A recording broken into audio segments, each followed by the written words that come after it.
Un zeste d'info, mode de vie. Focus santé, dont un zeste d'info avec Charlotte Brich, notre journaliste stagiaire de l'ISCP, l'Institut supérieur des médias de Paris. On s'intéressera à la crise d'appendicite. Bonjour Romain, en effet, l'appendicite aiguë est une inflammation puis une infection de l'appendice située au début du côlon qui provoque de vives douleurs au niveau de l'abdomen. Ce phénomène touche surtout des jeunes de moins de 20 ans. Une opération d'urgence est nécessaire pour éviter des complications graves comme une péritonite, donc la perforation de l'appendice et de la diffusion du pus dans l'abdomen, secondaire à l'évolution de l'inflammation et de l'infection. La crise d'appendicite commence en général par une douleur plus ou moins intense dans le bas du ventre, à droite de l'abdomen. Les symptômes sont que le malade n'a pas faim, il peut avoir des nausées ou des vomissements, ainsi qu'une fièvre assez modérée entre 37,5 et 38,5, et parfois aussi de la constipation. Chez l'enfant de moins de 3 ans, d'autres symptômes peuvent se manifester et rendre le diagnostic un peu plus difficile, comme des insomnies, une agitation, de la diarrhée, une perte d'appétit ou encore une fièvre plus ou moins élevée.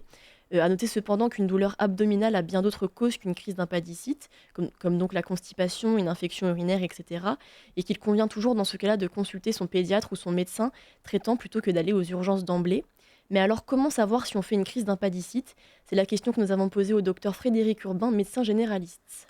Une crise d'appendicite, généralement, ça va se manifester par une douleur au ventre, normalement plutôt vers le bas et à droite, souvent associée à de la fièvre et souvent associée à des signes digestifs. Le diagnostic doit être fait par un médecin. On ne peut pas se diagnostiquer soi-même une appendicite, on peut juste se dire tiens, j'ai un mal de ventre qui n'est pas normal et qui nécessite de consulter. Il y a eu un progrès ces dernières années, c'est qu'on s'est rendu compte que d'abord on s'est rendu compte qu'il y avait plein d'autres raisons d'avoir mal au ventre et notamment on a cessé d'opérer tous les enfants pour l'appendicite. On s'est rendu compte que très souvent ce qu'on prenait pour des appendicites c'était simplement des petites maladies infectieuses qui faisaient que des ganglions gonflés faisaient des douleurs un peu similaires, mais que si on attendait quelques jours, ça passait.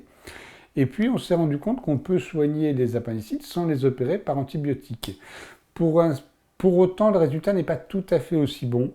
C'est-à-dire que sur le court terme, on a exactement le même résultat. Sur le très long terme, les gens qui ont été traités par antibiotiques semblent avoir un peu plus de complications que les gens qui ont été opérés. Mais il est important de savoir que voilà, une appendicite, ce n'est pas forcément une opération. En revanche, il existe des formes graves, la péritonite, où là, l'opération est indispensable pour sauver la vie de la personne. Merci Dr Frédéric Urbain, merci Charlotte Brich. Vous pouvez retrouver cette chronique en podcast audio et vidéo sur notre site et notre application Radio Sensation.